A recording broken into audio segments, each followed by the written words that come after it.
labi na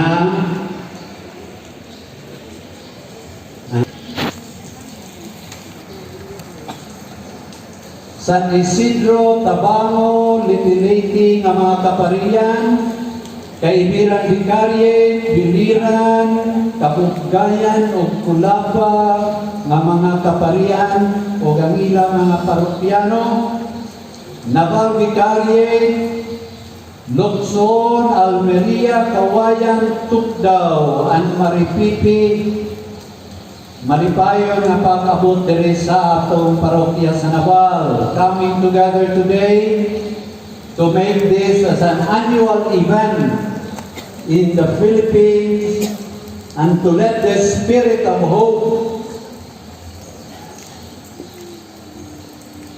vibrate the culture of life in our society that values and protects life at all stages, fostering a sense of care and responsibility to one another.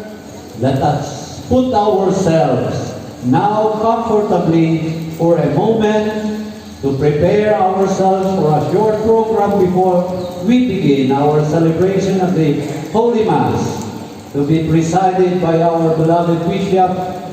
So God bless everyone. Sit back and relax. A round of applause for everyone. To God be the glory. Amen. Pagpakan nato atong Diyos.